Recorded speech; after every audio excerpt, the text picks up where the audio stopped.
You chose to hit play on this podcast today. Smart choice. Progressive loves to help people make smart choices. That's why they offer a tool called Auto Quote Explorer that allows you to compare your Progressive car insurance quote with rates from other companies. So you save time on the research and can enjoy savings when you choose the best rate for you. Give it a try after this episode at Progressive.com. Progressive Casualty Insurance Company and Affiliates. Not available in all states or situations. Prices vary based on how you buy. I pledge my life and my death. I pledge my life and my death. To the Delta Zeta Kappas and to Makita, whom we serve. To the Delta Zeta Kappas and to Makita, whom we serve. In blood I was baptized, in blood I shall reign. In his name. In blood I was baptized, and in blood I shall reign. In his name. You're now one of us. In his name! In his name! Brisky time.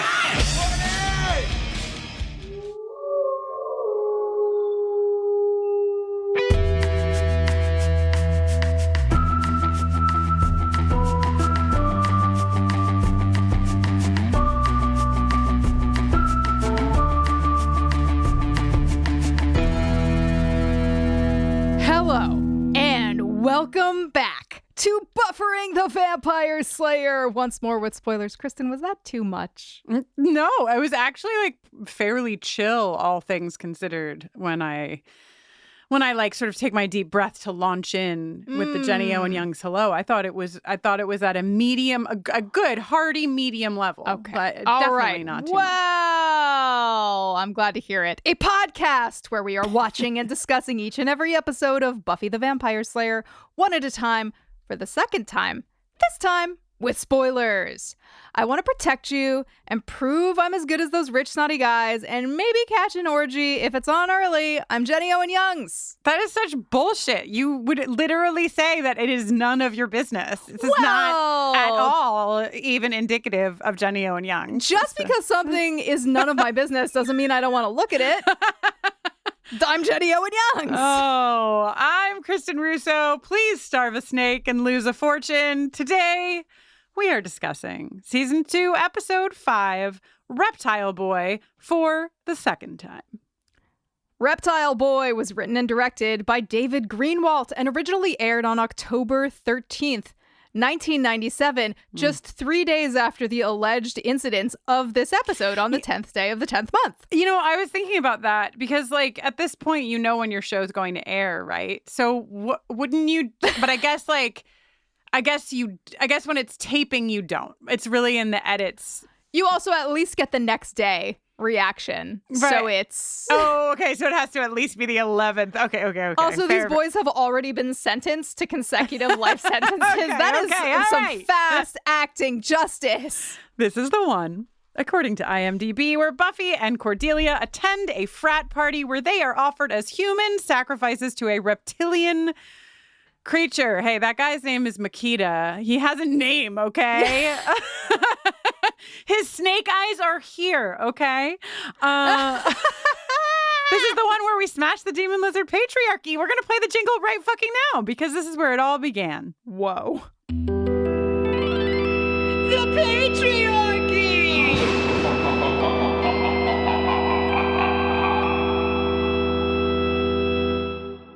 Into every generation, a spoiler warning is born. We alone wield the strength and skill to discuss things from any of the following sources.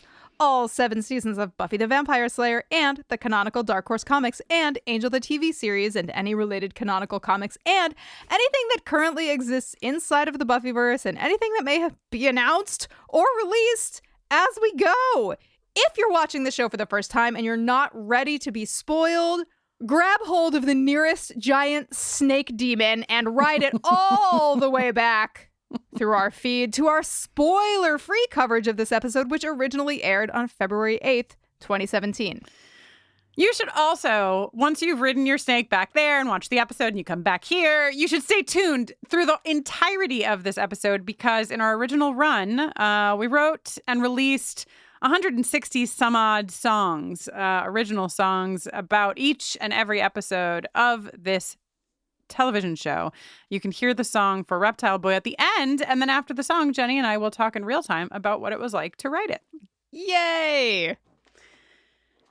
Okay, Jenny, this is kind of every once in a while, there's a document, bufferingcast.com/now-and-then. If you're listening to the original run, you can go there and let us know if there's any fun little facts that we should know about the first coverage of the episode. Because we're not going to go back and listen to it. Come on. Nobody wants to go back and look at their former selves.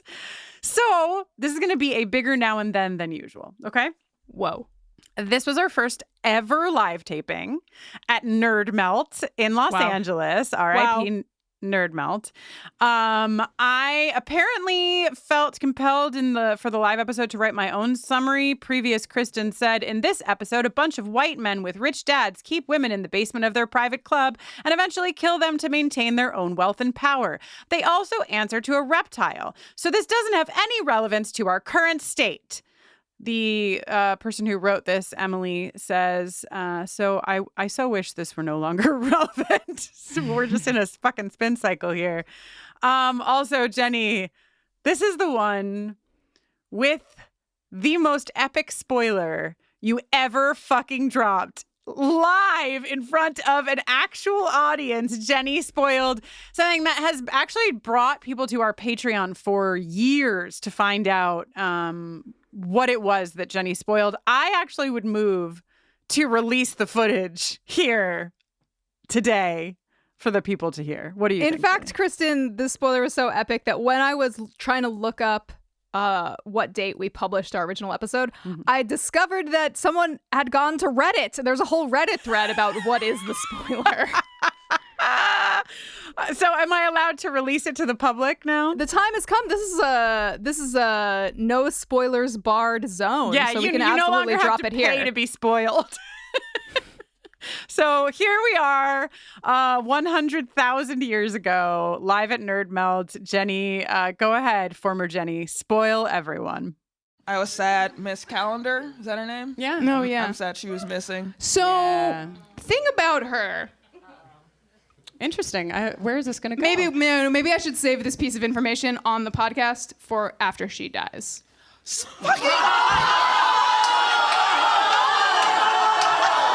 I should really get going right now. So, goodbye. And it's a good thing we're not recording this. And all we have to do is wipe the memories of these 100 people. Is that was a good prank you played on everybody. Thank you. You've all been punked. Yeah. Great. So I want to die with no kiss prompt, and I am deeply sorry. All right. Jenny, big thoughts on Reptile? Actually, I should say, or one of us should say, that speaking of big thoughts on Reptile Boy, we have not one but two bonus episodes. We've been doing a Watcher's Diary for every episode where we dig into your emails and some of our thoughts that may not be related to Buffy, such as Jenny's obsession with Love Island. This episode, Reptile Boy, we have two. Actually, Inca Mommy Girl, we also had two because we talked to Alba last episode. And this episode, we talked to Lani Diane Rich, who you may know from Still Pretty or Still Dead, coverage of Buffy and Angel. Lani is the absolute best, and we have an entire additional episode talking about the story arc in this episode, what makes a good episode of Buffy. Hey, if you're writing new episodes of Buffy right now, you can listen in and take any notes you want from Lani because she's brilliant. But the general vibe is this is an episode we like. Tight as a drum. Tight as a drum. I think this episode gets an unusual, okay, much like Riley, who takes a lot of flack, not because of what's actually, on the page, but because of extenuating circumstances. Yes. Riley, in comparison to Spike and Angel, much less exciting and thus receives a lot more hatred. Is anything wrong with Riley? I mean, is anything not wrong with all of us? This episode suffers from a a terrible case of, in a show that has at least 5 demon snake monsters across the seasons, this is by far the most egregiously ridiculous to look upon. You know, we used to do the sexual tension awards, and everyone would participate in voting for the pair, the throuple, the combination of humans, demons, or inanimate objects. Concept that had the most sexual tension.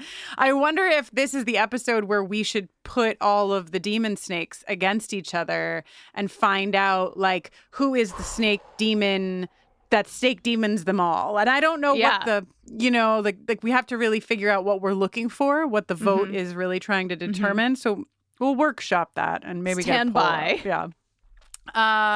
The thing that I think is very great about this episode, and you can hear us talk more about this with Lani, which you should, because she's much smarter than either of us. But it's, this episode is doing 2 things. We think of it and we think Smash the Demon Lizard Patriarchy. This is where, if you know our t-shirt, Smash the Demon Lizard Patriarchy, it was born also in February of 2017 from the ashes of Makita, from the severed body of Makita.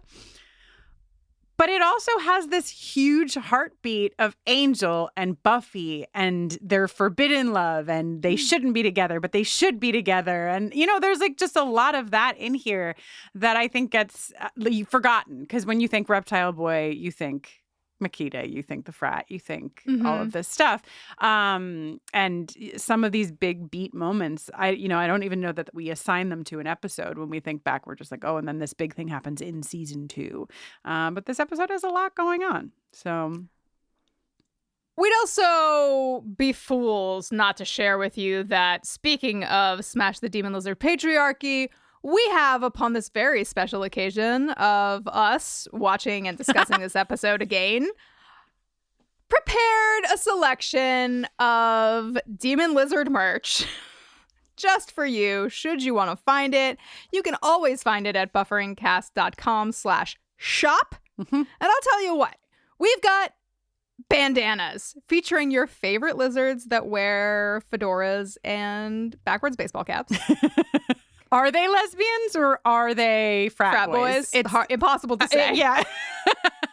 I'm going to distract everyone from thinking about it too much and tell them that we also have sweatshirts, crew neck sweatshirts that are really awesome. They're like a hunter green color with a cream logo. And Jenny, speaking of hats, we have a green hat with the Isabella Rotman did the design, Smash the Demon Lizard Patriarchy, and it's a classic. So all of that. So we've got bandanas, sweatshirts, and hats with your favorite little patriarchy lizards, featuring the beautiful art of Isabella Rotman. You can find them at bufferingcast.com/shop. End of ad. Yeah. Funnel your money and power to the queer women, not the frat boys. Yeah.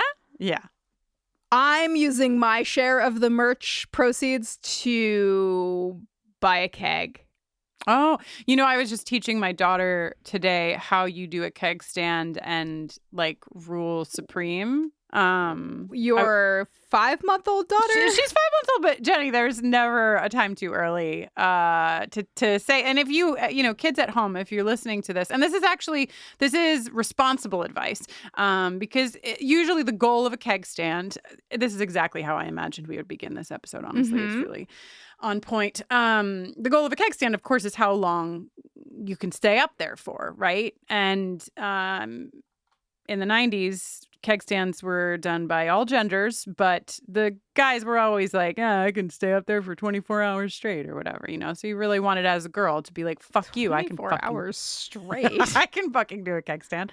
So all you have to do is you for those of you who don't know, a keg stand is when you put the tap of the keg in your mouth and then 2 people or 1 very strong person holds your feet up above your head. So you're doing a handstand on the keg and you're drinking beer upside down. Wow. Fighting gravity and imbibing, that's the word I was looking for, alcohol. All you have to do is put your tongue over the tap. You just put your tongue over the tap and you pretend like you're swallowing beer. You can stay up there for a damn long time and no one knows because there's no kegs are not see-through. You can't see the volume of the keg going Wow. down. Mm-hmm. Okay. I'm so glad your infant child now knows, and Yeah. so does our listenership. There was a reason for it. I think because she was chugging her bottle, and Avanti was like, she's going to be great at keg stands. And I was like, I'm going to teach her my trick because it'll keep her sober and it'll make her tough. You know what I mean? And she'll definitely retain it. Anyway, moving along into this episode of television called Reptile Boy. Jenny, this is the most classic of cold opens, maybe of all time. Xander and Buffy are each braiding one side of Willow's hair. And do you know who is unbelievable at braiding hair? And it doesn't even need to look. It's Xander. And do you know who is making a mess? Buffy. Buffy is clearly not braiding Dawn's hair at all. Dawn's hair has gone unbraided for years. Yeah. Unless Joyce. Yeah, Joyce can handle it. Yeah. Xander, do we think Xander's so good at braiding because of Willow? Like he's just been helping her? I think he's been braiding Willow's hair since the dawn of time. Since the yellow crayon. Yeah. So I'm so sorry for dropping yellow crayon. That should have had a trigger warning. I apologize. LaToya, producer LaToya, I just want to pipe in here as well. She says this is honestly one of my favorite bits of the entire series. But it's not just the fact that Xander's braid is perfect and Buffy's is not. It's the fact that Buffy eventually notices that and looks over at Xander's perfect braid and has this expression like, what am I doing wrong? So much for Slayer hand-eye coordination. Yeah.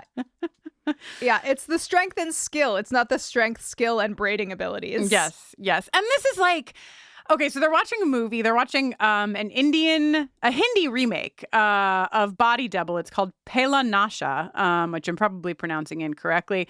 This movie was released in '93. I'm going to put the clip that they are watching in the show notes today because it's like we only get like little snippets of it, but it's actually very fun to watch in full screen. So Body Double was sort of like taking from Alfred Hitchcock's what's the one Rearview Mirror where they sort of like have the telescope Rear Window. What did I say? Rearview Mirror. Another classic born here today. Jesus Christ. Rear Window. Is that the one though with the fucking peeper in the window? Yeah. So Body Double also was like, I tried to read the summary of what Body Double, which was the American movie that this Hindi remake was remaking. Anyway, Body Double, it's like, I followed it for a minute. It's like this guy wants to be cast in a vampire film, but his claustrophobia makes him not get the role because I assume he just like can't be in the coffin. Anyway, he like goes to visit his rich friend in Europe, and this rich friend is like, hey, you can watch this woman across the street. She does a dance for me every night, and you just peep your little eye in this little thing and whatever. And then she gets murdered, and then he witnesses it, but then spoilers for Body Double. It turns out the guy whose apartment it was the murderer, but it's really confusing. Anyway. Watching this clip from the remake is very fun and it's like very 1993. There's a lot of like big cuffed sleeves. And yeah. Anyway, so that's what they're watching. In case you wanted to know, and in case you wanted to hear me say that Alfred Hitchcock made a film called Rearview Mirror, you got all of that here within the first 20 minutes of our podcast. Yeah, it's really good, Kristin. It's really great. Okay. We're hitting it hard that a hush has fallen over Sunnydale, right? The vamps are quiet. Nothing big is going to happen. It's only season 2. I'm sure nothing will go on in this season of television. Meanwhile, at Delta Zeta Kappa, filmed in a business park. The location for this college is in a business park that was subsequently bought for a couple $100 million by a like urban neighborhood development real estate by the Andersons. Yes. Essentially, yes. Oh God. Our new friend Callie runs straight through a window. Straight through a fucking window. And it almost has the sort of like Wile E. Coyote running through a wall kind of vibe, where it's like a perfect outline of her. is the hole in the window. Yeah, this is so, I, as you probably could gather, never recognize anyone, even when they are people that I know personally. I just like, no, head empty. But I especially don't recognize folks across the span of time who I've seen in other television shows. But this is like this wild skill that Avanti has. Like, it is so specific and it happens so fast. And so she immediately, we were watching this episode and she was like, oh, isn't that what's her face from Ozark? And I was like, are you fucking kidding me right now? I've seen this episode of Buffy like 47 times. To be fair to me, I had not watched Ozark. It didn't exist in the first watch for me. Mm-hmm. But yeah, this is Jordana Spiro, and I know her from Ozark, but she's been in a bunch of stuff. She has a very distinct voice. Yeah. I don't think I've ever seen her in anything else, but if I did, I would be like, whoa, listen to that. In the cemetery when she is on the run, it's how nice that this college directly abuts a cemetery. I guess you really can't go 5 feet in Sunnydale without tripping over one of their cemeteries. There's a tombstone that just says Dad, which really got me. Which is like, you know, Jenny and I both spent many, many hours inside of the Greenwood Cemetery in Brooklyn. So it is not lost on us that, of course, tombstones used to just say, you know, father, mother, baby, things like that. But not dad. D-A-D, dad. Dad is a fun little detail. Can I listen? I know that we hate Richard and he's terrible, but look at his beautiful, beautiful hair. This is the ultimate faded posters in the window of a hairdresser in a small town hair and cut. He looks like ready to be in an Aha music video. Yeah. Wow. And I was surprised to learn, although perhaps my past self already knew this at one point and then forgot it. This actor has appeared as Lucky Spencer in 618 episodes of General Hospital and as Eric Brady in 1,052 episodes of Days of Our Lives. That is so many episodes of television. What's wild is that probably, what is that, like 4 years of a soap? You're going to make us do some fucking hell math Well, right I'm now? just saying, like, okay, 365 days a year. Let's say he's on 250 episodes in a year. Right. Is that? Yeah. Yeah. Eric Brady, what's amazing is I watched Days of Our Lives, and I'm not sure that I can remember who Eric Brady is, though I feel like there was maybe a Bo Brady or something. I feel like I remember a Brady of some kind. Dated Hope and Bo, I think were their names. Wow. Yep. Yeah. Jenny looked at me like, oh boy, we're going to uncover another Alfred Hitchcock fucking rearview mirror. But no, Days of Our Lives I have unlocked. I was just like, Bo Brady sounds like a real guy. Let me take a look. Oh, but there he is looking like Billy Ray Cyrus with like a very luxurious mullet. So Eric the was fandom's talking about when will Bope return. Yeah, Bo and Hope, they were epic. Their love was epic. She had amnesia, you know the drill. Oh my God, I love a woman with amnesia. My type. Is that why you love me? I'm as close as you can I love get myself. Yeah. I can't remember jack shit.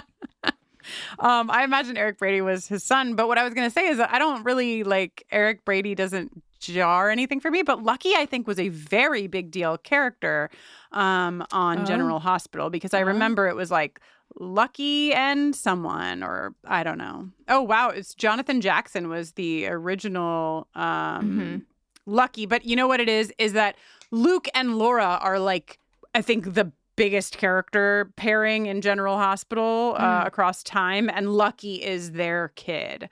So that's probably why it feels so important. Right? Luke and Laura? That's like iconic. Okay. Sure, sounds like a thing. Anyway, moving along.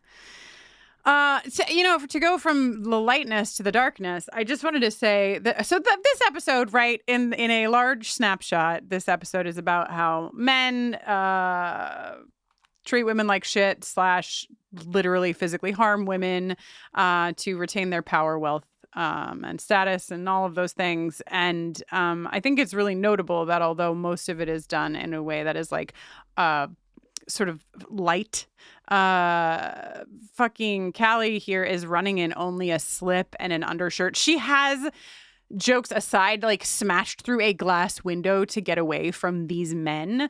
And so I just want to say that, like, as we do our Kristin and Jenny like cartwheels through the Buffy of it all, that like we are aware of the darkness that is like underneath this entire episode. It is very dark and very real. And as we talk about with Lani as well, it's done good. You know, Makita sliced in half at the end. And I have more to say on the nice guy of it all once we get to Tom. But first we go to the credits. Oh, and then, Jenny, we kick off Cordelia and her ha-ha-ha's. Unbelievable. Dude, this might be one of her most epic episodes. It's really good. Yeah, she says she's taking her tips from Dr. Debbie. Mm-hmm. Men love when you laugh at their jokes. Men love when you listen to them. Dr. Jenny would like to weigh in and say that women love it when you don't listen to them based on my research. Try my proven method, and women will make a podcast with you for at least 9 years, even though you don't listen to anything they say. Or because you don't, you know, it's true. I just keep coming back. Yeah. Just hoping on I hope. can fix her. This will be the one where she finally hears me. The one where Jenny listens. Totally. Buffy's having some sex dreams about Angel. None of your business, Jenny, although apparently you would still tune in, as we found out at the top of this episode. Yeah, it's none of your business. What's my business? Perfect. Okay, so we get the coffee. What do you call it? Like setup. launch? It's the setup. Yes. The setup. Yes. The setup. The coffee setup here. Willow's like, coffee. It's not a date. It's a caffeinated beverage. Super chill. Cannot wait to return to coffee later in this episode. Xander shows up in the worst color. No offense to anyone who likes this color, but he's basically wearing like a button-up shirt that is like sort of a nearly neon, nearly yellowish green. Okay. I saw that you had written the worst color and I didn't remember what it was, but I imagined that. So, Perfect. yeah. So you knew what the worst color is. It's very specific. It reminds me of like, I don't know, a 311 shirt or like, you know what I mean? Like there's something like that is specific.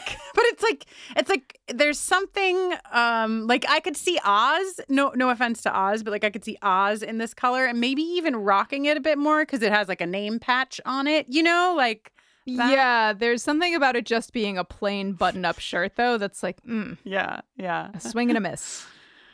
All right. Buffy's late to training and you know, I said at the top that like there are bigger themes in this. One of them is like the Angel Buffy, should they, shouldn't they? But the other one is that Buffy would love to have a minute to her fucking self ever, ever, ever. Giles she just is pissed. wants 1 minute. Just a fucking minute. And he's like, you know what? Just because like shit is quiet around here doesn't mean that you don't need to train. As a matter of fact, when shit is quiet, that is when you train. And they have this back and forth that I think is, you could play it in any episode of the show and it would still resonate and make sense because, you know, she's like, I have this tiny scrap of my life that still belongs to me. Can I do what I want from like 7 to 7:05 in the morning?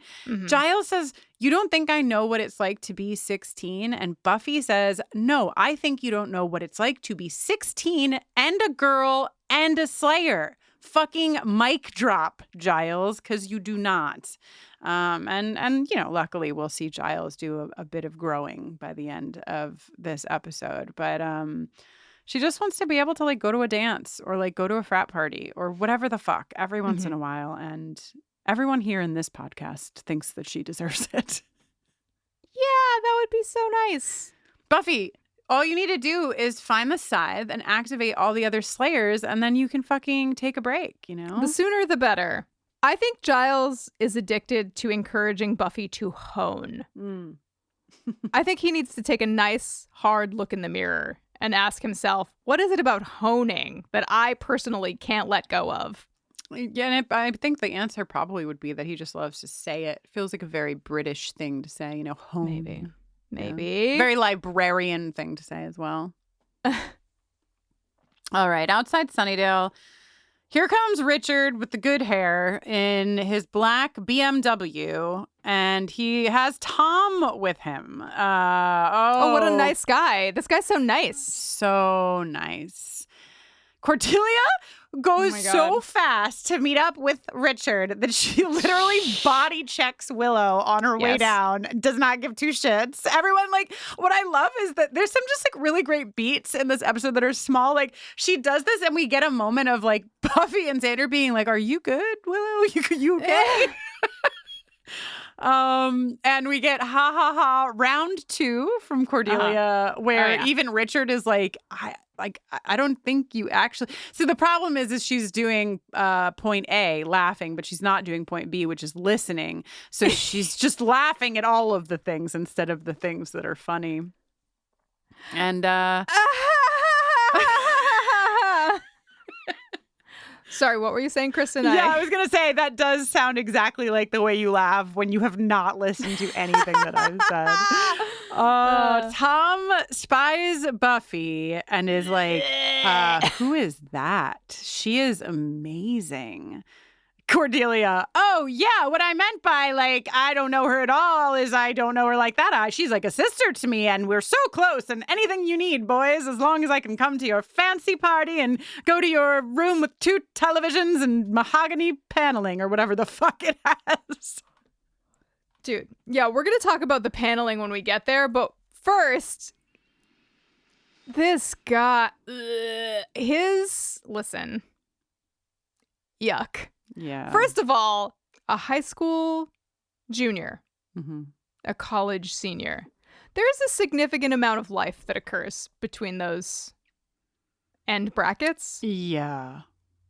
But even more grating or worrying to me is the way that this man folds his arms and says, here I stand in all my doltishness, like shaking his head back and forth like he just graduated from like humble shucks school. Yeah. Humble pie school. Bleh, bleh. Yeah, this is, I wrote it later in my notes, but I'll just say it here because we're here with Tom the nice guy. This is, and the episode does this right. It plays this right. This, and I think I've said this before either about him or somebody else, but it's like Robbie from Dirty Dancing. Like, you know, you have the Patrick Swayze character who's like the bad boy, and then Robbie is like the Harvard graduate and like is so blah, blah, blah. And of course, he's the one who like fucking gets Penny pregnant. Don't even, I have a lot to say about Dirty Dancing, but Robbie is the nice guy. He's the wealthy, white, nice boy who all parents will approve of, and that is who Tom is. And the episode, I think, does the patriarchy proper in showing us that, yeah, you have... Jenny, did you name the man Tackle in your notes? Did you name him That's Tackle? his name in the original script. Okay, so the guy that like lumbers after Buffy later on. I thought Jenny had named him Tackle, but his name is, it's incredible, an incredible job to name him Tackle. But that kind of guy, the guy that's like, women, they're objects, let me at them, are their own kind of... Are you like the kind of guy who would say something like, Boku babes? Like that kind of guy? Yeah. Those kind of guys are trouble. But they are not fucking anywhere near as much trouble as the Toms of the world who 100% believe themselves to be such nice, good guys. They are doing the right thing. They are simply doing what needs doing. The danger meter goes fucking off. It doesn't have numbers anymore when we get to the Toms. Yeah. And the episode recognizes that and realizes that. A little more to say later about where Xander falls and who the creator of the show is and where that might get muddy. But for now, at least it gets this right.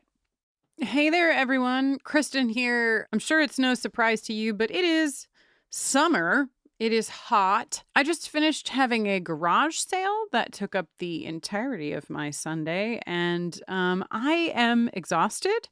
I am hungry, And I maybe have never been happier that I have Factor in my refrigerator, because if I didn't, I would be laying face down on the kitchen floor, simply wishing that someone could make me dinner. Factor helps me eat smarter with delicious chef-prepped meals that are dietitian approved and delivered to my door. They have more than 65 weekly meals to choose from, including premium seafood choices like salmon and shrimp at no extra cost. Eat smart at factormeals.com/buffering50off. That's 50 off. And use code buffering50off to get 50% off plus free shipping on your first box. That's code buffering50off at factormeals.com for 50% off plus free shipping. Get delicious, ready-to-eat meals delivered with Factor. This podcast you're listening to, it was once just a dream. A dream that became reality not by accident, but because someone decided not to let the what-ifs keep them from creating something they believed in. Starting your own business is a dream lots of us share, but too many let it remain just a dream. Don't hold yourself back from creating what you believe in, and turn those what-ifs into why-nots with Shopify by your side. Shopify is the commerce platform behind millions of businesses around the world, and 10% of all e-commerce in the US, from household names like Mattel and Gymshark to brands just getting started. What if I can't design a website? Shopify's got you with beautiful, ready-to-go templates to match your brand's style. What if I need a hand?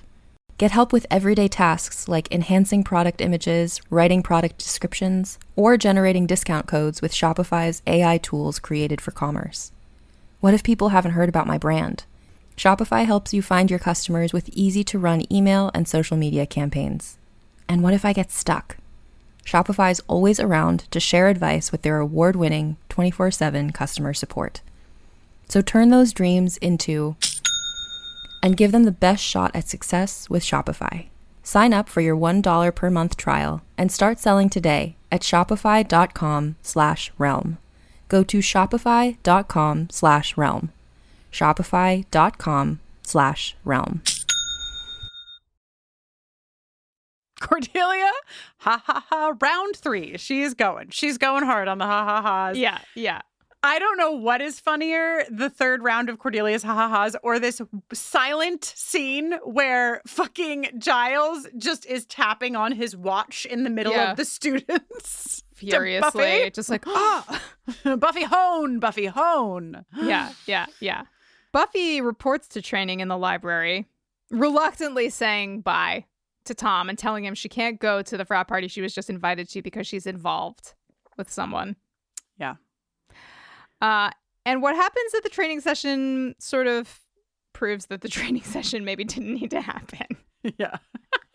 Giles is like, I won't be pulling any punches, and then immediately gets hucked across the room. Yeah. And it's like, I mean, I do think that, I think that there's truth to both of their needs and stories, right? Giles is correct. Buffy could stand to sit and train and focus because she's right now of a mindset like she's got this. I've got this. And there are things that she could definitely pay more attention to and sort of like figure out. But I also think that Giles is not really nailing it on what those areas are, because it is certainly not a vampire played by Giles coming up behind her that she needs to practice about, you know? Yeah.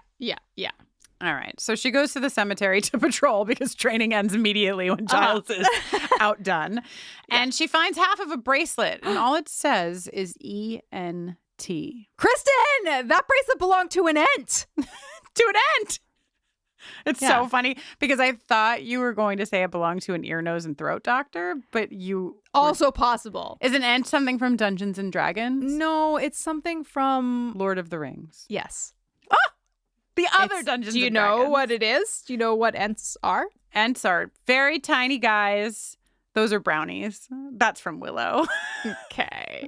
Ents are elves. Ents are the light particles that make the Eye of Sauron. Sauron. No. Okay, first of all, Sauron. What's an ent?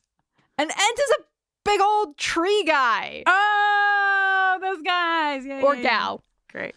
Or tree. Tree. A tree. Their gender is tree. Yeah. Oh my God, Jenny. For the first time in Once More with Spoilers, we get to play the Detective Angel jingle because he has entered the fucking chat. Detective Angel. Get yourself a man who can smell the blood on the bracelet fragment you just found at the cemetery from 10 paces, baby. How does he know that it's on the bracelet? Did he pick up the bracelet earlier and sniff it and then put it back down? Do you think he did that to impress Buffy? Like smelling blood generally, like, can you perhaps smell, his sense of smell is probably so fine-tuned that he can smell the metal, the blood, and their proximity to one another, which is I'm taking my fingers and my thumb and just there's no space. There's no space. Okay. To show Kristin. Kristin. we talked for a while in A Watcher's Diary, I think, about what kind of cologne Angel would wear or make. I don't even remember at this point. But now that you're saying this, I think actually the cologne that Angel would wear or make would probably be very imperceptible to anyone except for other vampires. Oh, yeah, because his little snout is so sensitive. Yeah, he'd be like, whoa, that's too strong. Yeah. Did I, by chance, say that he would wear Drakkar Noir? Because what else could he wear besides Drakkar Noir? I don't think you did, but... Doesn't that just sound like the most angel-ass shit you've ever heard? Yeah, it's Drakkar Noir by the fire. Yeah. Okay. Just a small little moment that happens here. Not a big deal to the arc of the series at all. Doesn't do anything to any of us. Let's hear what happens when Angel and Buffy talk in the cemetery. Who said date? I never said date. Right. You just want to have coffee or something. Coffee?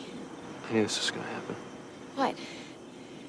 What do you think is happening? You're 16 years old. I'm 241. I've done the math. I don't know what you're doing. You don't know what you want. Oh, no, I think I do. I want out of this conversation. Listen, if we date, you and I both know one thing's going to lead to another. One thing already has led to another. Do you think it's a little late to be reading me a warning label? Just trying to protect you. This could get out of control. Isn't that the way it's supposed to be? This isn't some fairy tale. When I kiss you, you don't wake up from a deep sleep and live happily ever after. Oh. When you kiss me, I want to die. When you kiss me, I want to die because I want to then be reborn as a vampire to be with you eternally. Now, if that's not fucking romance, I don't know what is, kids. This is why people love vampire stories. Yes. They are sexy, romantic, and dangerous all at the same time. I'm going to make a recommendation right now. To become a vampire? Yes. And also a secondary recommendation to go check out the lyrics to a Jason Isbell song called If We Were Vampires. Okay. I say check out the lyrics because I read the lyrics before I ever heard the song. And then when I heard the song, I was like, that's not what I was expecting.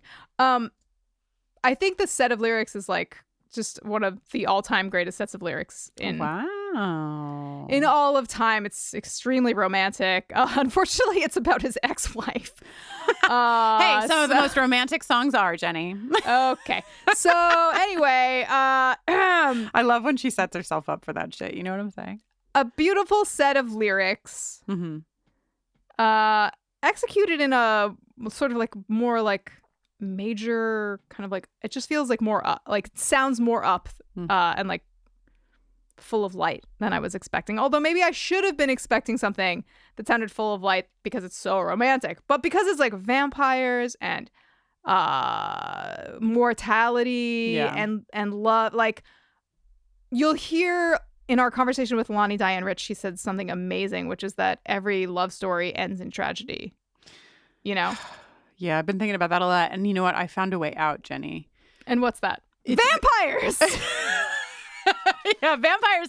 Or because, it's like either you're going to break up or one of you is going to die before the other one. But if you just die at the same moment, then it's still tragic because it's still ended. It's still ended, but you neither one. If a tree falls in a forest, you know what I mean? If an ant falls in a forest, if an ant loses its bracelet. LaToya also says about this cemetery scene, Angel definitely just read about negging in that Teen Time magazine Cordy was reading from and decided to give it a whirl, right? Then he ended up kicking himself for somehow fucking it up. I knew this was going to happen. You're 16 years old. I'm 241. You don't know what you want. Don't know what you're doing. Then LaToya says, doofus. And then parenthetically, I love him. Oh, God. This fucking guy. I know. Anyway, hopefully the kissing you're doing is a little more grounded. You know what I'm saying? Like, this is great for a cemetery in Sunnydale when you're either 16 or 241. Otherwise, I hope that you have some groundedness about you and your kissing. Yeah. Sunnydale High School. Buffy shows up wearing the exact same terrible green as Xander, but this time it's a skirt. And, I feel like maybe this was that season's pop color. You know how every season there's like a color that's just like, well, that's not necessary. You know what's funny is you said, how every season there's a color? And I was like, yeah, season 3 is like a maroon. And then I was like, no, those are the album colors. Oh my God, Krista. That we chose for our albums of songs. So and season 2 is green. Ha! Oh my God. Every fashion season. There's like often this trend of like a color that's like, the wild card color. Mm-hmm. And I feel like this and like orange are the colors I feel like that were getting dropped into lines when I was in high school, when we were in high school at like the Gap. I'm not talking about high fashion. Although, if I'm to believe Meryl Streep's character in The Devil Wears Prada, then those colors probably showed up in some kind of high fashion line, first 5 years prior. Yes. And slowly worked their way. They trickled down to the Gap. How far do you think this green is from Brat Green? It's close. It's close. But it's not neon different enough, right? Listen, you leave Brat alone. A little more puke, a little less neon. Exactly. Yeah. Yes. Okay. Cordelia is only allowed, ladies, if you're only allowed to go to a party if you bring a friend, you probably don't want to go to that party. Don't go to that party. Don't fucking go to that party. She's only allowed to go if she brings Buffy, so now she has to butter Buffy up? ? I don't know that she actually cares. She tries. She does her best. She does her best. We learned that Cordelia is interested in Richard for many reasons, one of which is his wealth, but that's not actually because she's shallow at all. It's really because she's going to give that money back to folks less fortunate than she is. Totally. Sure. Totally. Richard Anderson is of Anderson, now follow this, farms, aeronautics, and cosmetics. It's a really interesting spread for... What now? I thought I was following it at first because like farming, that seems important to like rich people's survival after the apocalypse. And then aeronautics, is that for space? What is that for space? That's... As I understand it, so then yes. Also important for, getting off the planet once you've destroyed it as a rich person. The science or practice of travel through the air. So I guess it includes... Yeah. Planes. Aviation and aerospace? Is that... Does it include both? I don't know. But cosmetics? ? Like, is that just what Richard's wife wanted him to do? You know what I'm saying? Or Richard's wife. Is that what Mr. Anderson's wife just wanted him to do? I just don't understand how that's important to this I'm sorry. Everyone stop writing your emails right now. Aeronautics. Okay. Yeah. Specifically refers to the study, design, and manufacture of air flight capable machines and the techniques of operating aircraft and rockets within the atmosphere. So that would not include space. So spaceonautics is the Yeah. field. Aeronautics is for air and spaceonautics is for space. Everyone knows this. Great. Okay. Cordelia, we're like sisters with really different hair. Buffy says, fuck it. And I have written down that this is her Bella Swan. I've turned Bella Swan into a verb. She's Bella Swanning this situation. Totally. She said, I got burned by fucking Angel. Fuck it. I'm going to the frat party. Yes.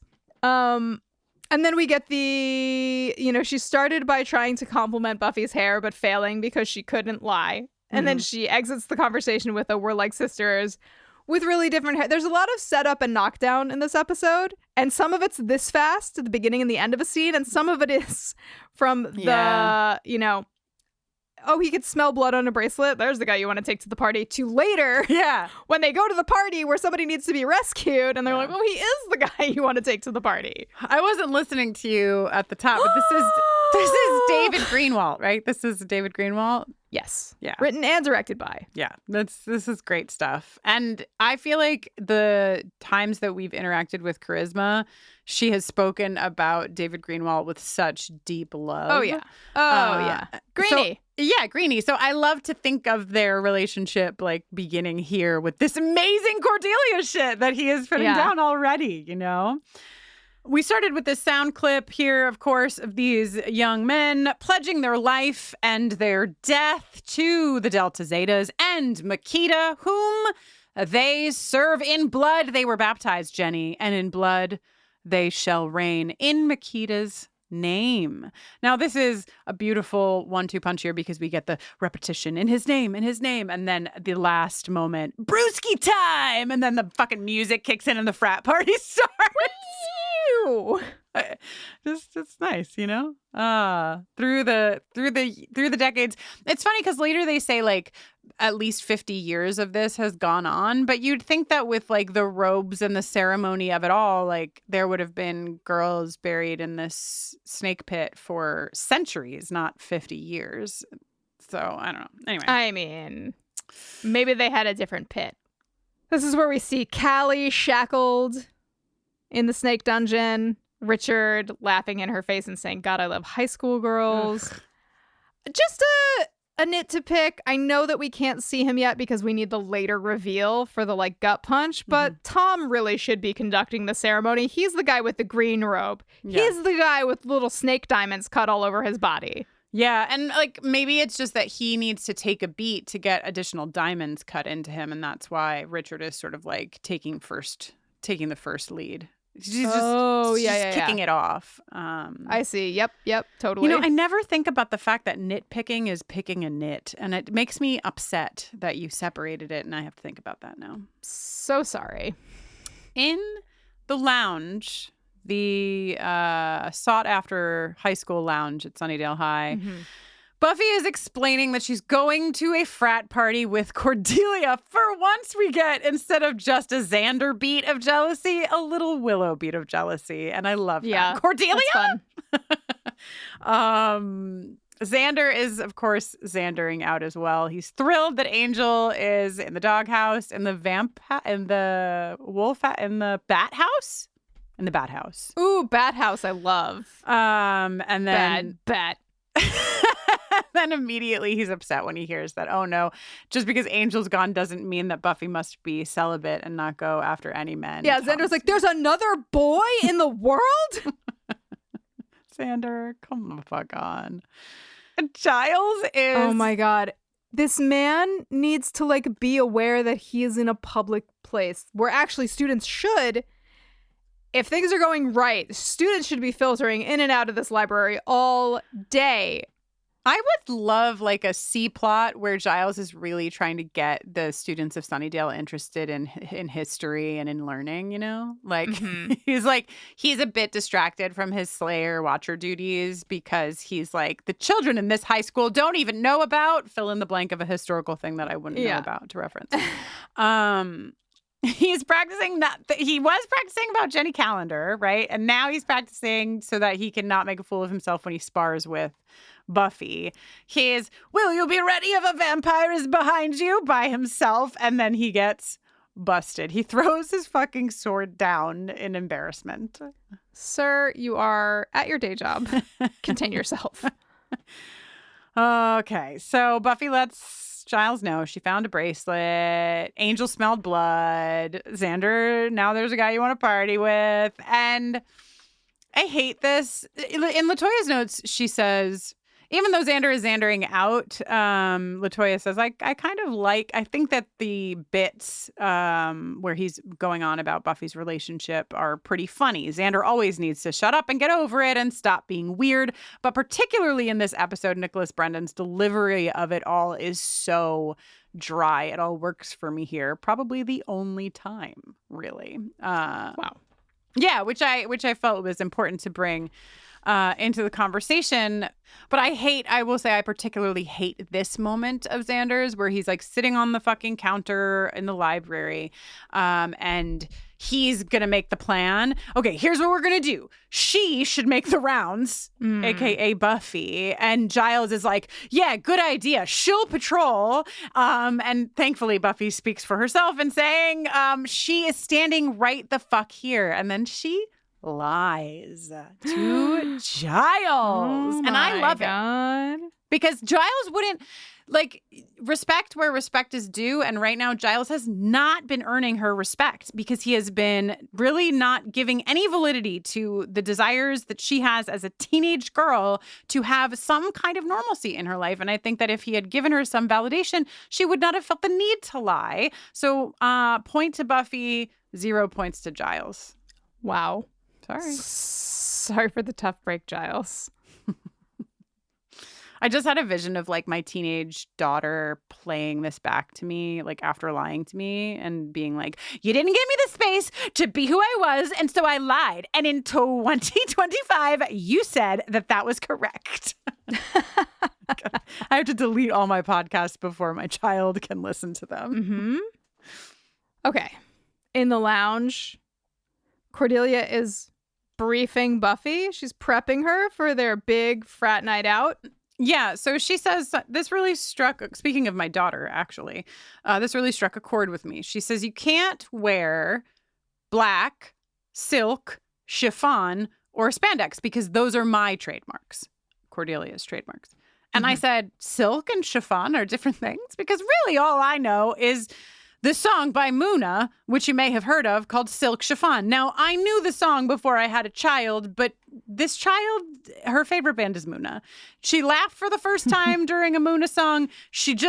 We play it all the fucking time. And when you say, hey, fill in your robot's name, play Muna, they play fucking Silk Chiffon. It's the first song to play. So I have heard Silk Chiffon like 700,000 million fucking times in the last 5 months of my life. And I said, I'm going to do a little research here. And what I found out is that chiffon is a fabric that was commonly made of silk. It used to be made from silk, okay? But it's not normally anymore. Most chiffon is made from synthetic materials now. And so I thought, wow, Muna, you really fucking went in for the detail. She feels like silk chiffon. She doesn't feel like some fucking new ass chiffon. She feels like the good shit, the silk chiffon. So I just the stuff that worms made. Yes, caterpillars, the worms made that chiffon. So now you all know, okay? And then Avanti, when I told her this, she said, oh, I can't. So she was wearing the really nice fabric. And I was like, Avanti, no, it's about the fucking girl, not what she's wearing. She feels like silk chiffon. I got mad at Avanti for not fucking paying attention to the lyrics, which is incredible because, Jenny, you know I never pay attention to I don't think you're allowed to get mad at Avanti for that. Anyway, thank you for coming to my TED Talk on silk and chiffon and silk chiffon. Wow, this is great to know. Also great to know how to ha when men talk. Good thing Buffy got the lesson. The lesson. Oh my God. Also, sorry, but Cordelia ends the lesson by saying she like begins to do a makeup thing and then she says, you know what? Just give it your all and keep to the shadows. Brutal. Brutal, except for also it's fucking Sarah Michelle Gellar. Ridiculous. It doesn't even make any sense, but it's funny. Okay. So Xander's going to the party because of course he is. Xander's going to the party because, and Willow, we get these characters taken to task by in-universe characters, which is nice. You want to protect her. Mm-hmm. You want to prove you're as good as those rich, snotty guys. Mm-hmm. And maybe catch an orgy. If it's on. Yes, correct. You have now described Xander in 3 sentences. And that actually is kind of accurate because he does genuinely want to protect Buffy. It's not only that he wants to be the one that Buffy chooses. He does still care about her even if she does not choose him. But he also has his problems. All right, you ready for fucking Boku babes, Jenny? I'm always ready for Boku babes. You know me, Kristin. Cordelia drives the Queen C mobile to the party, and as she is parking, she drives straight into another car and says, "Oh, why do they park so darn close to you?" Yeah, she's excited about all the rich people and all the other people. She's really excited about the diversity in this frat house. Here's the thing, okay? Buffy says they get to the party and they're given 2 drinks. Obviously we know this now, but I don't know if we knew it then. Don't fucking ever drink a drink that is handed to you. Always make the fucking drink yourself. Never fucking take a drink that is handed to you. I'm saying this just in case there are any people who do not know this or who think it's fine this one time. Don't fucking do it. Buffy is upset not because the drink was handed to her and she doesn't know what's in it, but because she doesn't want to drink alcohol. And I just find this very unbelievable for the character that we know Buffy is. She was one of the popular girls in Los Angeles at her high school there. Even if she doesn't necessarily I'm not saying she's going to be a party girl and go out all the time, but she just doesn't seem like the kind of person who would be like, is there alcohol in that? Beat, Yeah. Her tactic might be take the glass and say thank you and not drink it. Exactly. And dump it in a plant or whatever. Yeah, exactly. For a multitude of reasons. She wants to make sure she's aware. She knows that this is dangerous. She wants to make sure Cordelia is okay. There could be a lot of reasons why she chooses not to drink, but being is there alcohol just feels that would be more a Willow vibe than a Buffy vibe. Right. Jenny, you wanted to talk about the multimedia room. Now's your chance. Yeah, Richard asks if they've seen the multimedia room, and Cordelia's like, "Oh, the one with this and this and this and this and this." And one of the things that she says is cherry walnut paneling, and I was like, that doesn't sound right. What? But I did give it a Google just in case. And, wait, let me guess. Walnut paneling used to be made of cherries, but now but the famous Muna song Cherry Walnut Paneling is actually about the cherry walnut refers to the girl, not what she's wearing. Exactly. Okay. Yeah, no, I think this was just I don't know if this was intentional or not. But I couldn't find evidence of anything that would be both cherry and walnut. Fascinating. You could probably stain walnut with cherry stain. You could, but I feel like why would you? You wouldn't. Xander hucks himself through this window. He's trying to be more like Angel. He's like, I cannot figure out for the life of me if I think that Xander looks good in his little preppy fit, or if I feel like he's about to sell me an iPhone, or maybe tell me how to care for my ailing ash trees, or what. Yeah, no, I'm gonna fix that for you, Jenny. This is not a good look. This is can you hear me now? Can you hear me now? Yeah, okay. 100%. Okay, thanks for clearing that up for me. I'm sorry I got confused. That's okay. That's why there's 2 of us, Kristin, oh my God, enter tackle. With gusto. Oh my God. It's so overdone that it somehow works. You know what I mean? It's so unrealistic that somehow it's the funniest thing ever that he's just like, girl. He accidentally fell out of the episode Beer Bad and landed here. That was almost, Jenny, that was almost a I was 50% listening to you. from you. Yeah, you caught it at the very end. Well, your next note looks really interesting to me, and I just can't wait to hear about it. Okay, Kristen's note begins, what is the frat to drag circle of life? Unfortunately, and it ends, but can you skip it all and then go to the last thing that I wrote in that bullet? There's a lot of words, and then at the end of the lot of words, it says, ha ha ha ha, sorry, I'm tired. So I was just trying to chew on it. Okay, men hate women. What is the frat to drag circle of life? Because we see that the pledges are dressed up as women, right? They're dressed in drag, which is like, this is not made up. This is part of like what you see in frat, at least portrayal in media. But also, I want to talk about frats in general in a minute. But what I wrote is, okay, so men hate women because they just want to be able to date each other, but that seems gay. So instead, they sacrifice women for power and money and release their inhibitions through forced drag and objectifying / harming women together. Sorry, I'm tired, but like I'm reaching for it. You know, I'm getting somewhere. Yes. Thank you. And I wrote, Tackle remains the better man. Tackle knows he's a Dorito. Tom thinks he's amazing. This is what I was talking about before. If you don't know what I mean by Dorito, you're just going to have to go back. Go find out. I can't say it again. You know what I'm saying? Mm-hmm. So Tom like rescues Buffy, right? When Tackle comes charging and he pulls her into another room and they're like dancing together. And then he's like doing his I'm charming bit, which I don't find terribly charming. No. And then is like, the Hulk is gone, so you don't have to dance with me. And Buffy's like, but he might come back. And she like, you know, describe what I'm doing, Kristin. Jenny is holding her two hands up like the tiny paws of a muskrat under her chin. And bopping back and forth. I think that she's Shoulder trying wagging. to signify small. I'm so small. I'm small and I'm nestling against a big, strong, nice guy. Yes. And I can tell, Jenny, that you've done that a lot, by the way. Yeah. What that. is my life but one nestling into a big, strong, nice guy, followed by the next, followed by the next, followed by the next, followed by the next. All right.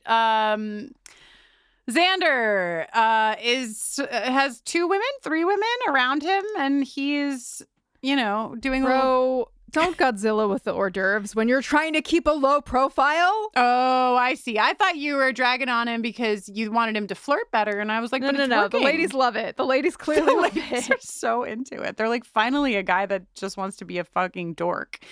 That's a perfect moment for just me to take a beat on this nice guy of it all and like who's creating the show and where does it get messy, which is just that Xander also falls into the nice guy category. He's not the Tom nice guy who's like literally sacrificing women in his basement, but Xander has this very disarming, like, I'm just so silly.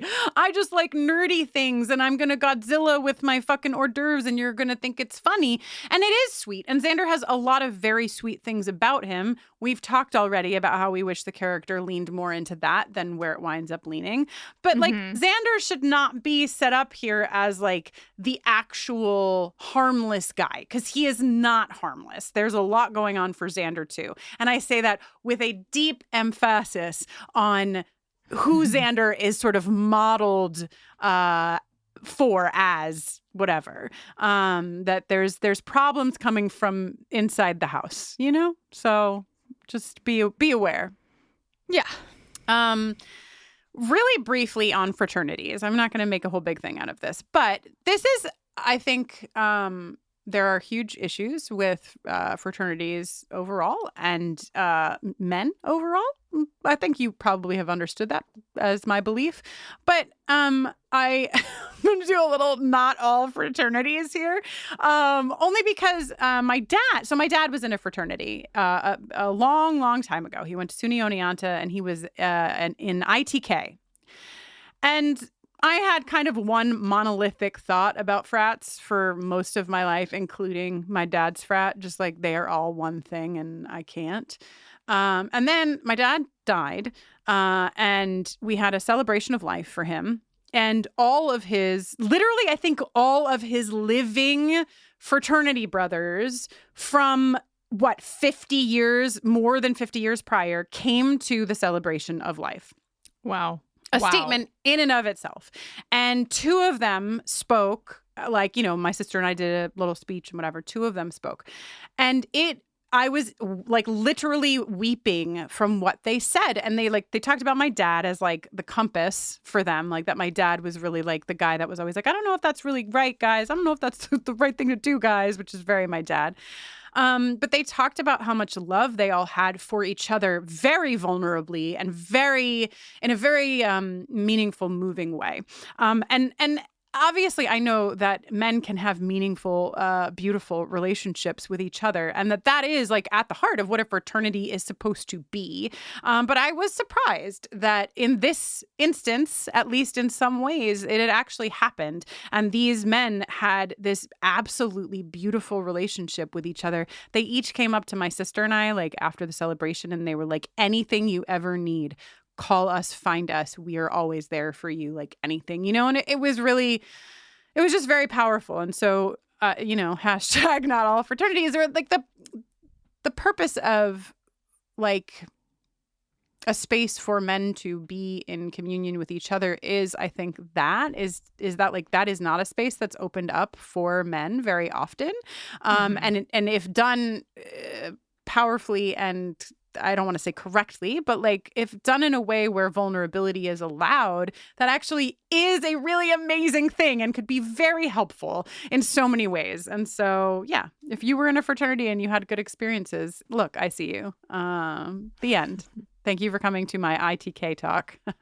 Wow. Can I just read my next note? Please. Buffy goes outside for air, finds broken glass. Oh, wait, this is your note with my addendum. Buffy goes outside for air, finds broken glass, sees a boarded window, interrupted by Tom and Richard, and alcohol, which she downs. I write, she Bella Swans it. Let's make it happen. Let's make Bella Swan happen. From the creators of the Leviathan Chronicles comes a new audio adventure. Join treasure hunters Captain Jeffrey Tully and Oberlin St. Clair as they build their dream research ship, the Invenios, and assemble a daring crew. But soon, their adventures plunge them into a globe-spanning conspiracy with hidden ties to Leviathan and visitors from beyond this world. The Invenios Expeditions, the newest series from Leviathan Audio Productions. Available now wherever you listen to podcasts. How does love work exactly? What makes something funny? How does noise affect your health? These are just a sample of the fascinating topics we discuss on my podcast, Something You Should Know. We bring you leading experts on topics important to you, things you can use in your life and that will fascinate you.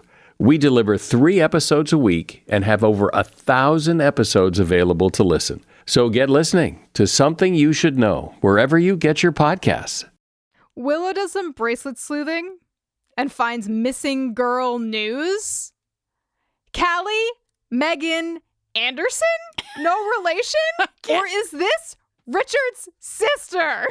I can't believe, I assume that this is just a mistake.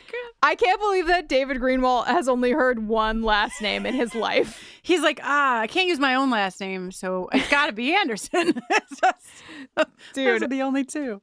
And the picture that the Kent Preparatory School newsletter uses has got to be Jordana Spiro's actual headshot. It's airbrushed and her hair is swooshing as though she's just turned her head. It's outrageous. Oh, at Delta Zeta, Xander is in drag. He's in a wig. He's got some lipstick on.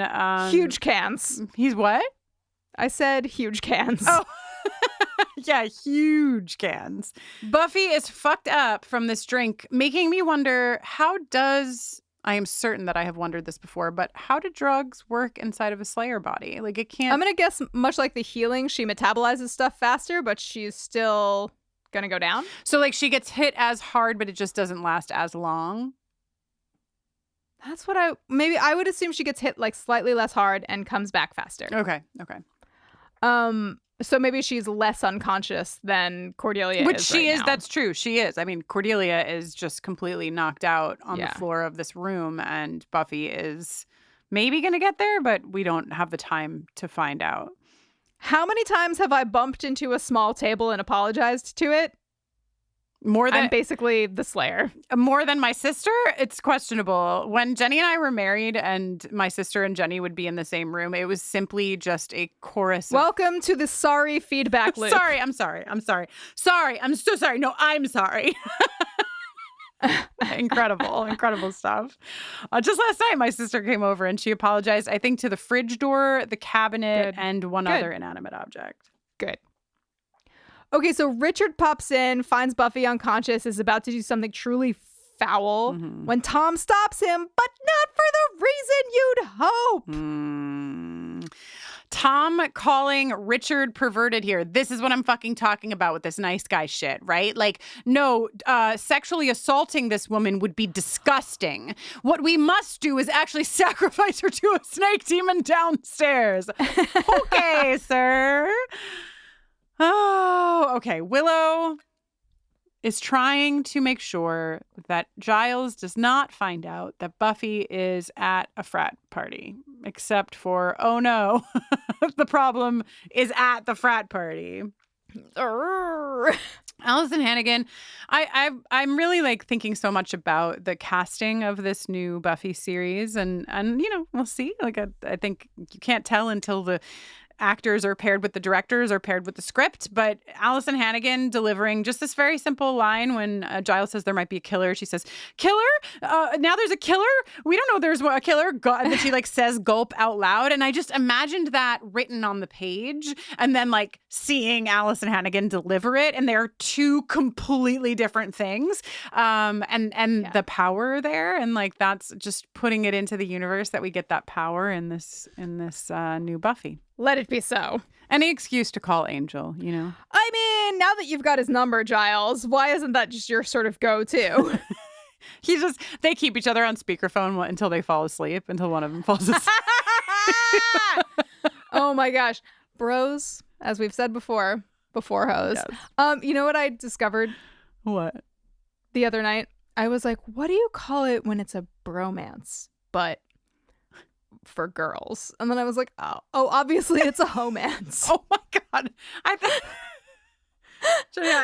it's just a romance, but I do like homance. No. Like romance is non-romantic. For boy and girl. Yes. Okay, and bromance, homance. Okay, great. Love it. Okay, great. All right, Xander's kicked out of the fucking frat house. Meanwhile, downstairs, oh God, Tom is getting his 57th diamond. Yes. Collect them all. Buffy and Cordelia are shackled up, and then here's Carrie, and she's like, one of them is different.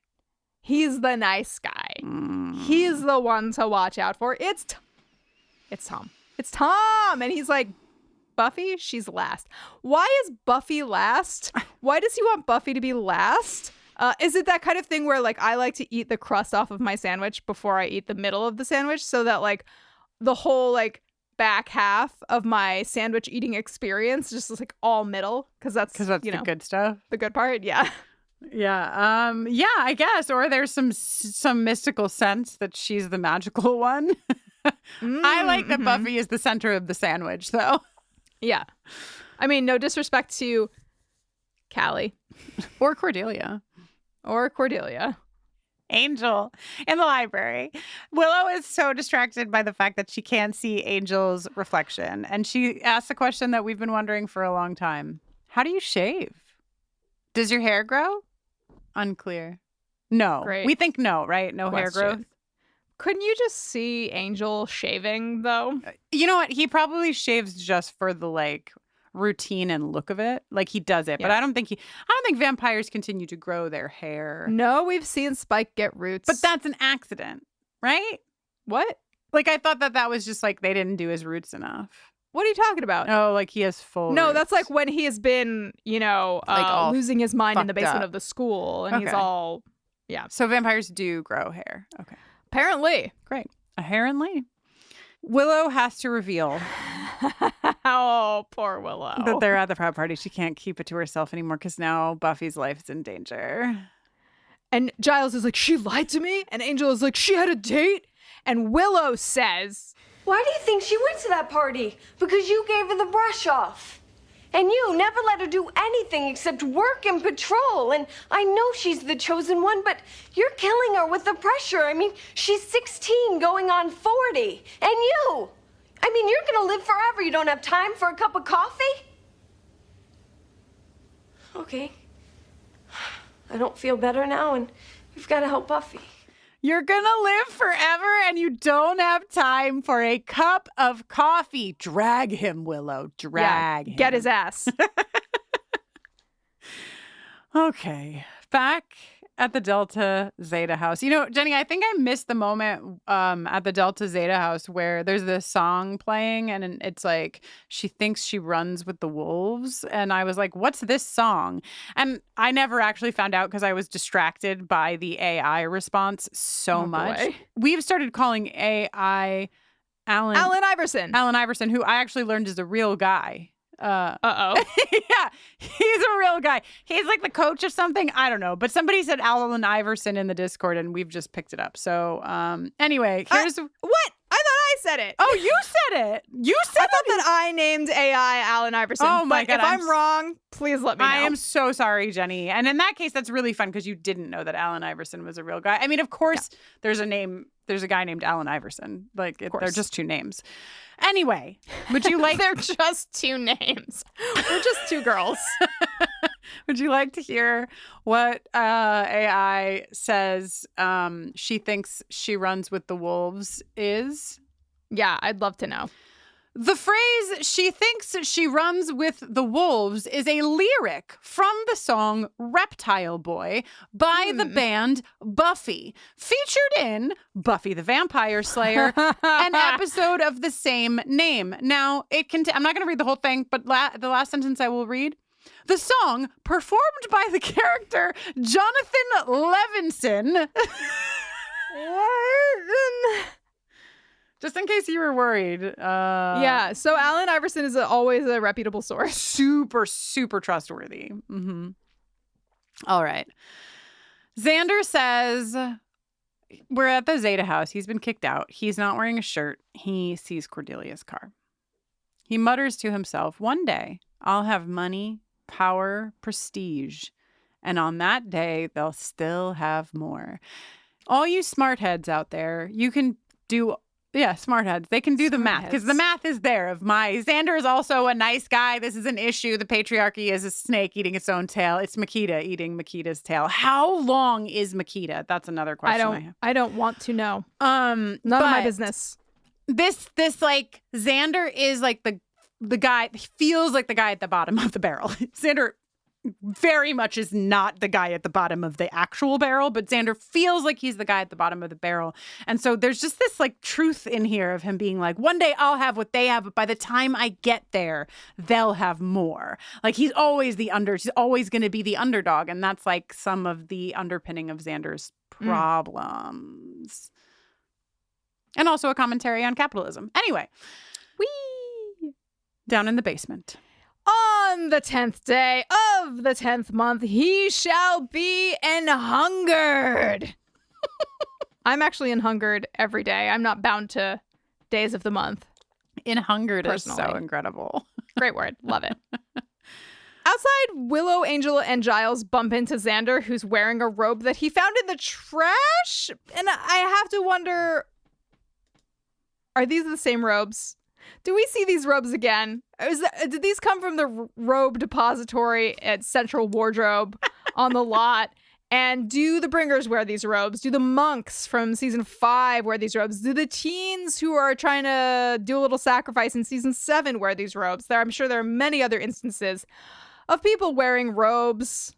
What's amazing is that I think you just broke the Guinness Book of World Records for how many times a person has said robe in one sentence. And I'm happy to do it. Yeah, it's incredible. LaToya said, Xander finds one of the robes in the trash. Why would any of these dudes trash their robes? Is it possible a dude who actually had a conscience decided to leave the frat, but then definitely got murdered because there's no way the frat was going to let someone just walk? It's so inconsequential, but I can't stop thinking about it. LaToya is somewhere thinking about this right now. I think this robe got soiled with like some alcoholic beverage that stains. Good choice. Great. Yeah, sure. And also now you just made me think that like as the seasons progress, if we see a monk robe, it probably is getting stinkier and stinkier, you know? Yeah. Okay, so they put together that Buffy might be in peril and Angela's like, whoa! Now that is distinctly the look of a man who actually does want to have coffee with this girl. Yeah. What do you think? I really was like cackling when they were like, no woman can speak to the snake demon. It's like that. So this is the snake demon's thing. Like he also hates women. Yes. Or does he just want to eat them? Like what is that? Did the frat make up that rule? Well, isn't that the question? They hate women? Do you hate women or do you just want to kill them? Where is it? What is it? Do you devour them? Listen, I don't know. No one knows, Jenny. No one knows. Buffy says the damn name of the episode, Kristin. No, she says, hey, titular reptile boy. Oh, God. Also, I feel like summoning the demon just by dropping 3 stones is funny to me. You know, like, what if you accidentally drop a stone? Does he come up and he's like, oh, man, there's no fucking girls here? Well, he knows whether it's the 10th day of the 10th month, and he knows whether he's hungered. Because he's on his period. Yes. Okay. Whoa, when I said I just meant I was hungry every day. Oh, I know. I know what you meant. All right, upstairs. Xander is at the door. He does the old, I got locked out and you can't see that I'm not someone you know because I have my hood down of my robe. Yeah. And gets inside. But then Angel comes right in, and it seems to me like we've talked before about, okay, universities, enter ye all who seek knowledge, whatever. But into a frat house, I feel like you need specifically to be invited in to a frat house, even if you're just a person. Yeah, I agree. And I saw this note, Jenny. Oh my God, do you think Angel was actually in this frat? That's what I wrote. I said, what if he was...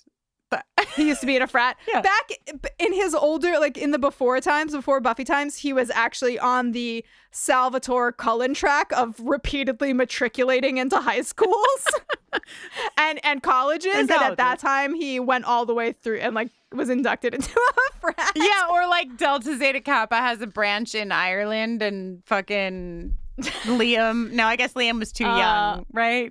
Oh, so like Diddly Zeta Kappa? Diddly-eyed potatoes Kappa, yeah. That's the one. Sorry, Ireland. I mean, Liam should be apologizing, not us. Yeah, that's true. Okay. Xander fucking punches the guy in the face in a great way. It's a good punch from Xander. Good punch and then immediate regret. Yeah. He's going to feel that in the morning.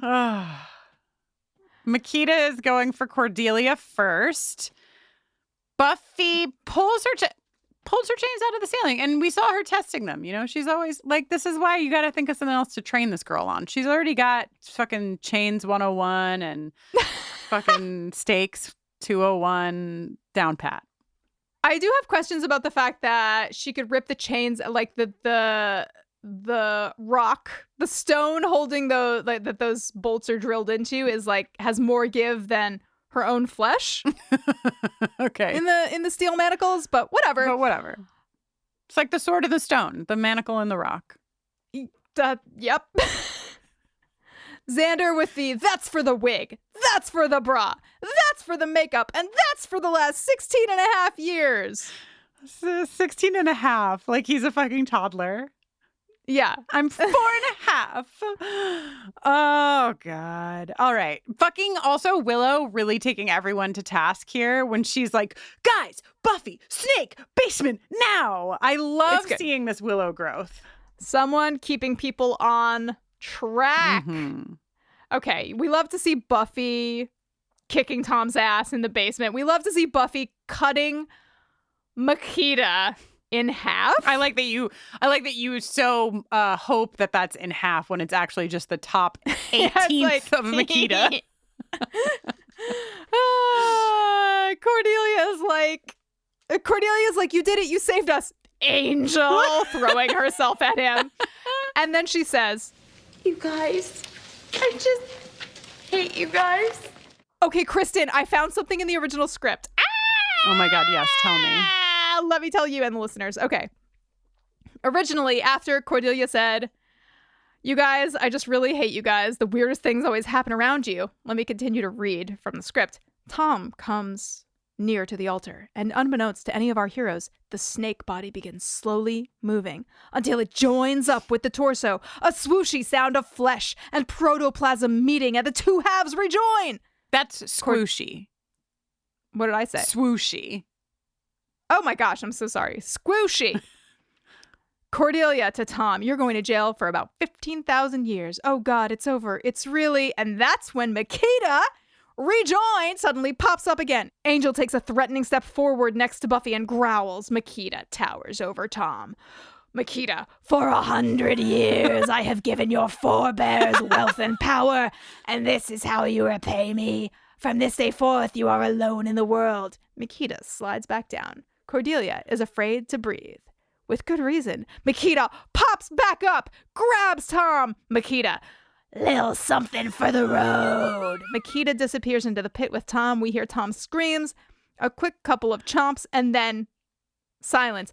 Based on how the snake looks, I'm going to guess that this was changed because they did not have the budget for CGI in any way, shape, or form. Yeah, couldn't squoosh back together. That snake. No. Once he was cut, he was cut. Yeah. So Giles is here. The gig is up. Buffy lied. Let's hear this exchange. I told one lie. I had one drink. Yes, and you were very nearly devoured by a giant demon snake. The words, let that be a lesson, are a tad redundant at this juncture. I'm sorry. So am I. I drive you too hard because I know what you have to face. From now on, no more pushing, no more prodding. Just an inordinate amount of nudging. Dad. We love him. Yeah. Oh, let's close it all out at the bronze, shall we? Jonathan is now Cordelia's winged monkey. Jonathan Levinson, singer of the song Reptile Boy by the band Buffy, is, yes. Totally. The frat boys all got consecutive life sentences. You know, like which ones? All of them? Just every single one. Wow. Various companies owned by the Delta Zetas are crashing. Wow. Starve a snake, lose a fortune. Ride a cow, boy. Save a horse. Save a horse. Ride a cowboy, yeah.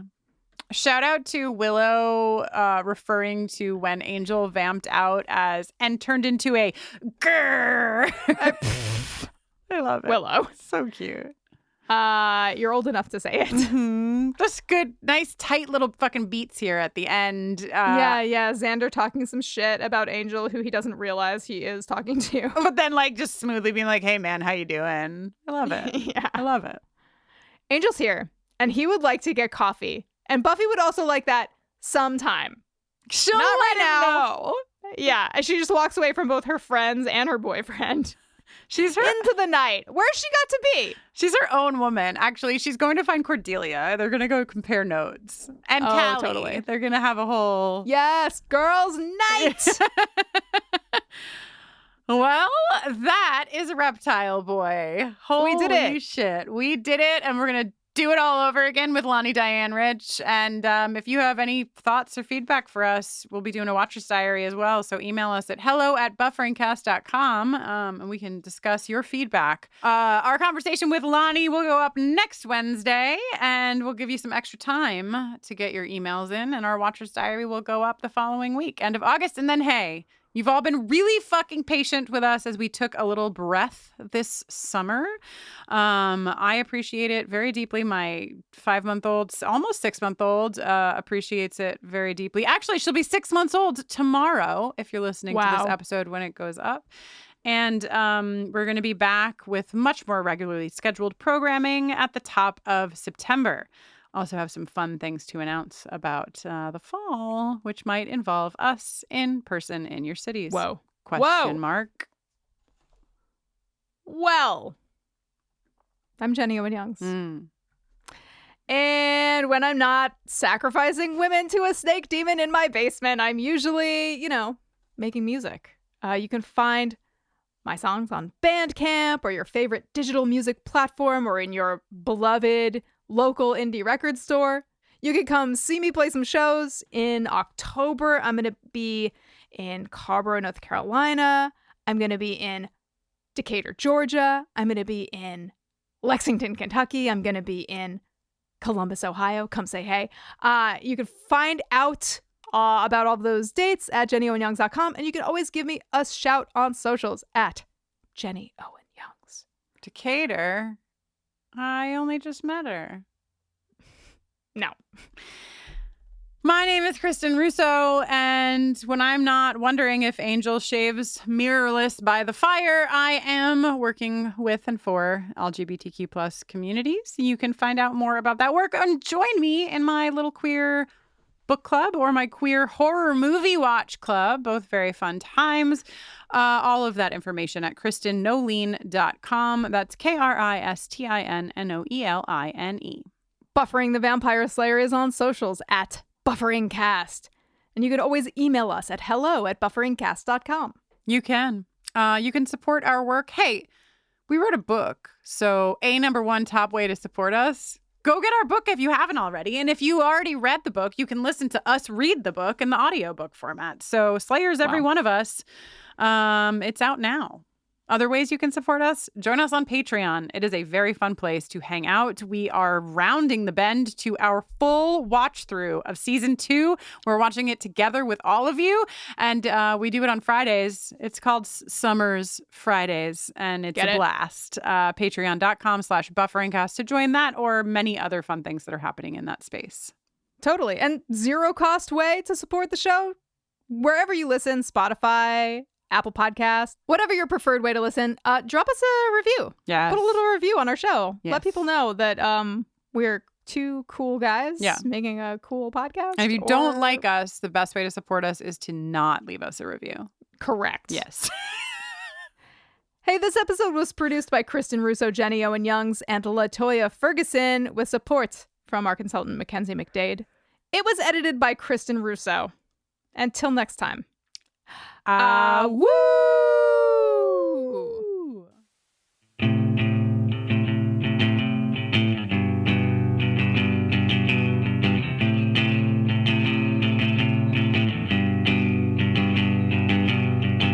Things are just extra hard this week.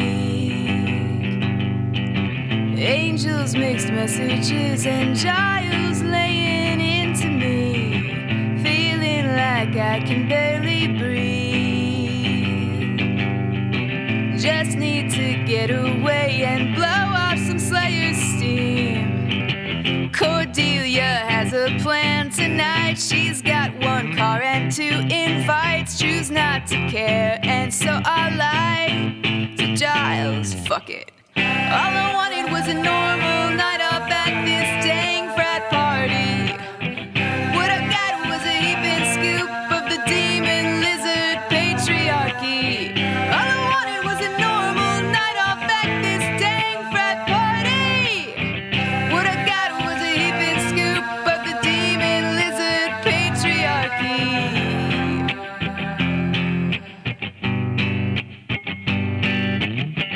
Don't know how I'm supposed to be. These guys are playing the part of assholes masterfully. Tom seemed like he was the nice one, until I woke up in the basement all chained up. Cordelia isn't helpful but she's great at talking through crisis. Chains off, I'll tear this snake right up. Fuck it. All I wanted was a normal night off at this dang frat party. What I got was a heaping scoop of the demon lizard patriarchy. All I wanted was a normal night off at this dang frat party. What I got was a heaping scoop of the demon lizard patriarchy.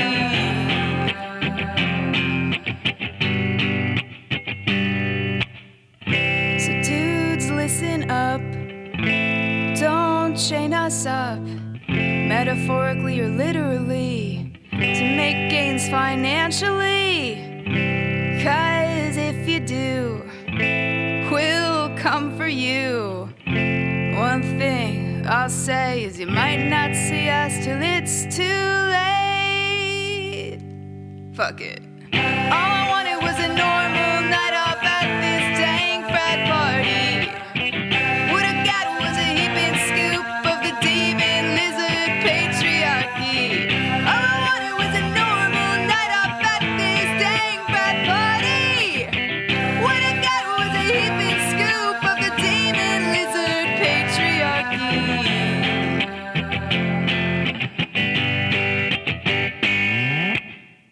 Wow. Kristin, did you know that all I wanted was a normal night out at this dang frat party, but what I got was a heaping scoop of the demon lizard patriarchy? I did know, Jenny. This is a formative moment, a formative songwriting moment, I think. Do you remember? Do you remember who was with us when we were writing this song? I don't. One of the founders of autostraddle.com, Reese Bernard. Oh my gosh. Was, so I used to co-direct a sleepaway camp for queer folks called A Camp. And Reese was with us in Altadena because we were planning for camp and was part of the sort of like ruminating on lyrics for this song. Wow. So thanks, Reese, for your help in smashing the demon lizard patriarchy. But I remember sitting at like our little table in our first house in Altadena in that kitchen. Thinking about what we were going to sing about, and here it is. I just feel I can't get over dang frat party, demon lizard patriarchy. It's a rhyme. This song never gets played. Like I haven't heard this song live.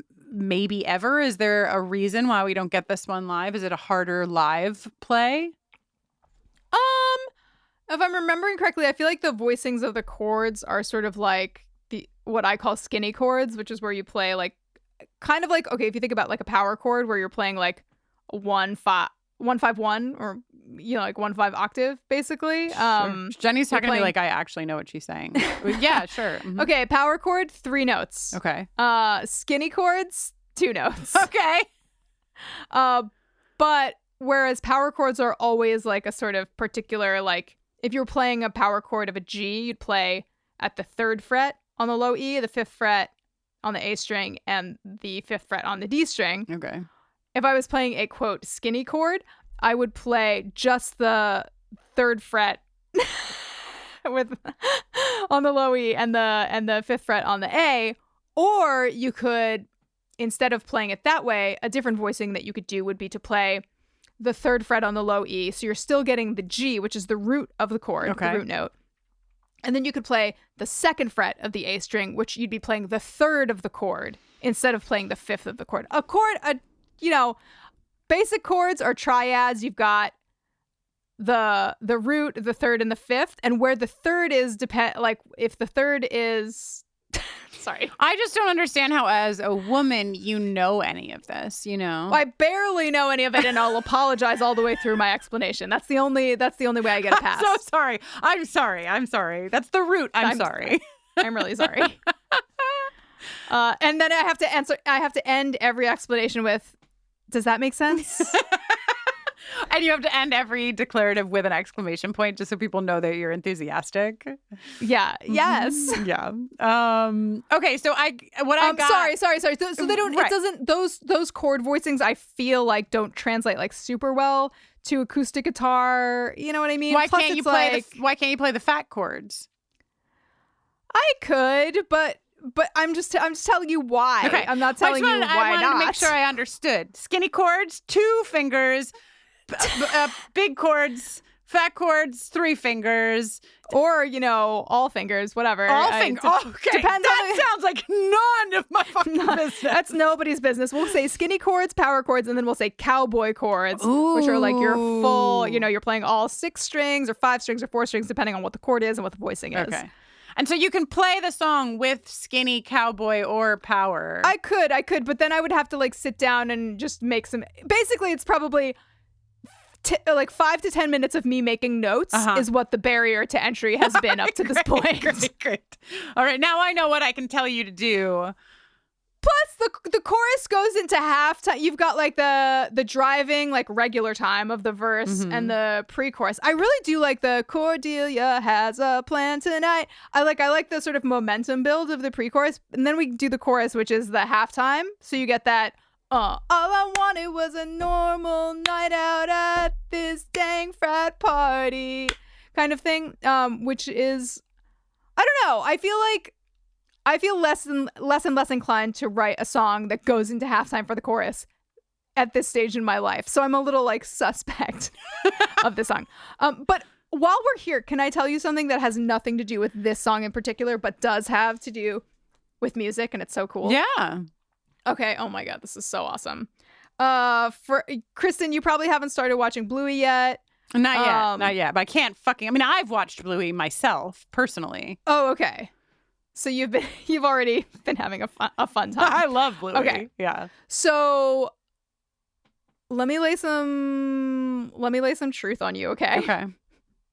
Hopefully I'm going to remember this correctly and I'm going to explain it flawlessly. So you know how the song is like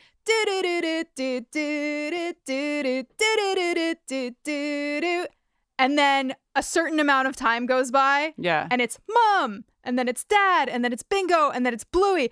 But it feels like very off kilter because those names don't happen in the same place in the bar line. They each happen at a different place in the bar line. At first I was like, are they just pausing? Was this just they started recording this live and they just paused for as long as they felt like? But what's actually happening is that there are 3 bars of 4 and a bar of 5. So it's 1, 2, Okay, this is what I'm going to do. I'm going to count visually with my fingers, and Kristin is going to say the number while I sing the song. Okay? Okay. The delay might fuck us, but let's try. Let's find out. Okay. 1, 2, 3, 4. 1, 2, 3, 4. 1, 2, 3, 4. 1, 2, 3, 4. 1, 2, 3, 4. 5. Mom! 3. Okay. Fuck. Sorry. Okay. Yes. Okay. So what's happening? Okay. Let me delete all of that. But delete there's only 4 of them. Okay, so you've got that's 1. Okay. And then that's a bar of 4. And then and then right. Is this a good conversation I'm gonna for an audio medium? Give patrons this video. Basically, so I think if I'm remembering correctly, we get mum on the 1 of the next bar of 4 that starts the cycle over again. Then we get dad on the 5 of the end of the bar of 5. And then we get bingo on the 4. And then we get Bluey on the 3 of the bar of 5. Why? For fun. I guess. I hope I'm remembering those in the right places, and if I'm not, just forgive me. I mean, I'm more intrigued now than I was even at the start. Okay, man, I really regret bringing up the Bluey thing without the absolute rock solid confidence to execute and explain it, but I guess that's just being a woman. It's wow. Even if I did know, I wouldn't know that I knew. You know what I mean? I do know, but I don't really know if I know. Now that's an episode.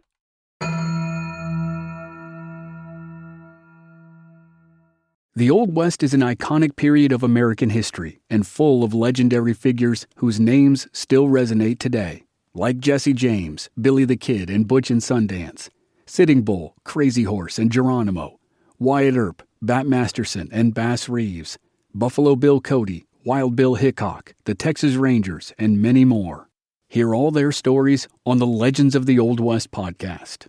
We'll take you to Tombstone, Deadwood, and Dodge City, to the plains, mountains, and deserts for battles between the U.S. Army and Native American warriors, to dark corners for the disaster of the Donner Party, and shining summits for achievements like the Transcontinental Railroad. We'll go back to the earliest days of explorers and mountain men, and head up through notorious Pinkerton agents and gunmen like Tom Horn. Every episode features narrative writing and cinematic music, and there are hundreds of episodes available to binge. I'm Chris Wimmer. Find Legends of the Old West wherever you're listening now.